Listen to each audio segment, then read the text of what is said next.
राखेका छौँ 9 यो 9 यहाँसम्म पुग्छ अनि यो कम्प्रेसर के हुन्छ त चल्छ रन हुन्छ त्यसमा एउटा राखेको हुन्छ पिस्टन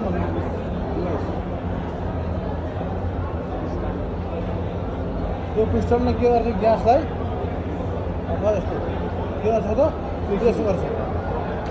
गर्छ यसरी प्रेस गरेपछि के हुन्छ यहाँभित्र के हुन्छ ग्यास होइन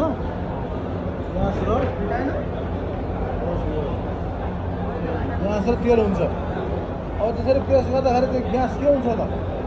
मानौँ तपाईँले मानौँ कुनै ग्यासमा ग्यास यति राख्नु भएको छ 90 ग्राम राख्नु भएको छ भने त्यो ग्यास के हुन्छ ग्यासको भोल्युम बढ्छ 90बाट मानौँ सपोज मानौँ 100 ग्राम पुग्यो ग्यासको भोल्युम बढ्यो अनि त्यो ग्यासको भोल्युम बढेपछि त्यो ग्यास कहाँ जाने त अब जाने ठाउँ त्यहाँ फुटेर निस्किँदैन जाने ठाउँ दुइटा छ एउटा जाने एउटा तान्ने अनि त्यो ग्यास हाई प्रेसर र हाई टेम्परेचरमा बाहिरिन्छ होइन हाई प्रेसर र हाई टेम्परेचरमा त्यो ग्यास के हुन्छ बाहिरिन्छ होइन इङ्ग्लिसमा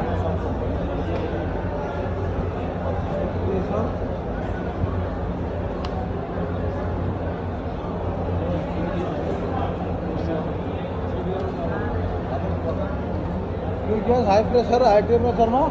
बाहिरिन्छ भनेपछि यो पाइप के हुन्छ तातो हुन्छ होइन हाई प्रेसर र हाई टेम्परेचरमा के निस्किन्छ व्यापार अवस्थामा निस्किन्छ बाफ अवस्थामा होइन त्यसमा बाफ हुन्छ त्यो पिस्टनले त्यसलाई प्रेस गरेर थालेपछि त्यो भोल्युम बढ्छ भोल्युम बढेर त्यो बाहिर निस्किन्छ बाफ अवस्थामा र डिफ्रिजमा देख्नुमा होला डिफ्रिजको सानो छेउमा यत्रो फ्यान राखेका हुन्छन्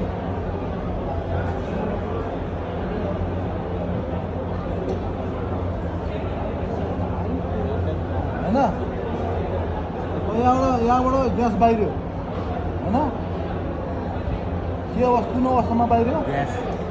भेपर बाफ अवस्थामा यहाँबाट निस्क्यो यहाँबाट यहाँ गयो होइन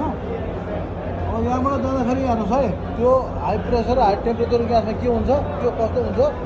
तातो हुन्छ कि चिसो हुन्छ तातो हुन्छ अब यसबाट के हुन्छ त यो ताप घट्छ केमा घट्छ एक नम्बरमा फ्यानद्वारा 3 नम्बरमा पाइपमा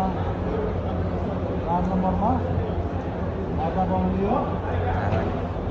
वातावरणको हावा पढ्नु भएको छ पहिला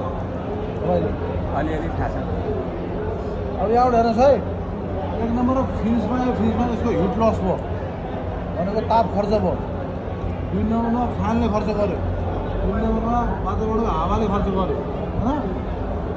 3 नम्बरमा पाइप यसको पाइपमा खर्च भयो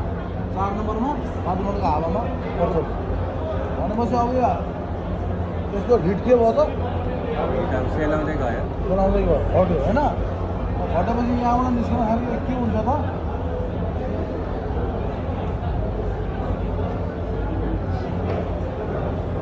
लिक्विड प्लस भेपर र फुल ग्यास अब यहाँबाट बाहिर निस्किँदाखेरि के हुन्छ त भन्दा त्यसमा लिक्विड प्लस भेपर हुन्छ पानी र बाफ ग्यासको बाफ र पानी हुन्छ यो लिक्विड प्लस भेपर त्यसलाई भन्छ सबफुल ग्यास होइन सबफुल ग्यास भन्छ यसलाई अब यसरी यहाँबाट बाफ अवस्थामा गएको ग्यास हेरेर लिक्विड प्लस भेपर भयो नि यसरी बाफ अवस्थामा गएको ग्यास फेरि परिवर्तन भएर त्यो लिक्विडमा परिवर्तन हुने प्रक्रियालाई के भन्छ कन्डेन्सेसन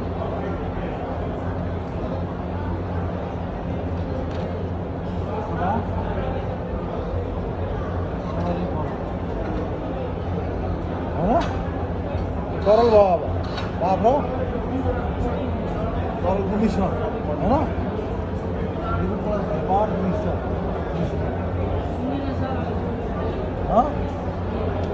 के हो अब यो लिक्विड भनेको तरल र बाफको मिश्रण हुन्छ यहाँ निस्किँदाखेरि त्यसलाई भन्छ कन्डेन्सेसन तरलीकरण भन्छ होइन नेपालीमा र त्यो ग्यास निस्केर सबफुल ग्यास भयो अब यो ग्यासबाट अलिकति हिट घट्यो त्यहाँबाट फिल्टरमा पुग्यो होइन अब फिल्टरमा हुन्छ यो यसलाई भन्छ सिलिका जेल सिलिका जेल यसलाई भन्छ नेट जाली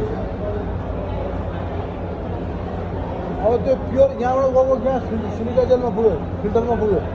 फिल्टरमा सिलिका जेल हुन्छ सिलिका जेलले मोइस्चर भनेको हामी जाडो महिनामा मर्नेमा हेर्दाखेरि पुट पानी बस्छ नि खस्छ नि त्यस्तै यहाँ के गरेर आयो भने त्यो सिलिका जेलले त्यसलाई तानहरू लिन्छ तपाईँ त्यही त लुगासुगा किन्दा आउँछ नि त्यो सेतो सेतो सिलिका जेल त्यो सानो प्याकेट सानो राम्ररी भन्दा सानो हुन्छ त्यस्तै त त्यस्तै हुन्छ त्यसो बजाउँदाखेरि बच्छ यहाँबाट पनि त्यो मोइस्चरलाई भनेको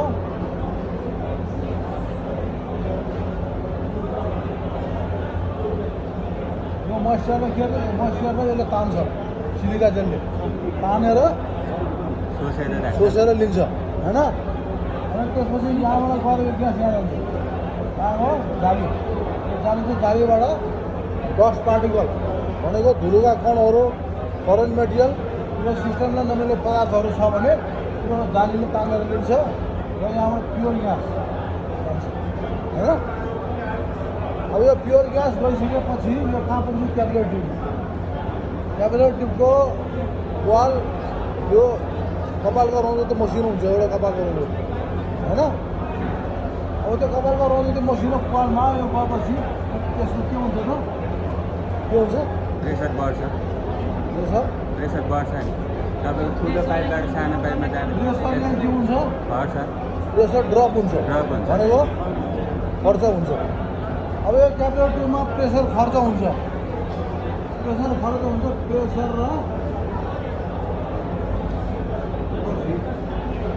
प्रेसर र ताप र तापको सम्बन्ध सोझो हुन्छ ताप बढ्यो भने ताप पनि बढ्छ ताप घट्यो भने ताप पनि घट्छ त्यहाँ प्रेसर ड्रप हुन्छ भने खर्च भयो होइन त्यहाँ के भन्छ प्रेसर ड्रप भयो खर्च भयो अब ड्रप भएको प्रेसर जुन छ प्रेसर ड्रप भएपछि टेम्परेचर पनि घट्ने भयो टेम्परेचर हिट पनि घट्ने भयो होइन घटेपछि के हुन्छ त यहाँ पुग्छ त्यहाँबाट यत्रो यो त मोटो पाइप हुन्छ मोटो पाइपबाट गएको ग्यास मसिनो कपालको पाल जतिमा पुगेपछि यहाँ गएपछि प्रेसर घट्ने भयो टेम्परेचर हिट पनि घट्ने भयो घटेपछि यहाँबाट निस्किँदाखेरि यो त मोटो हुन्छ यहाँबाट यो पाइप त मोटो हुन्छ यो पाइप पनि मोटो हुन्छ होइन यो मसिनो पाइपबाट यो मोटो पाइपमा ग्यास जस्तो यहाँ ठुलो ढल छ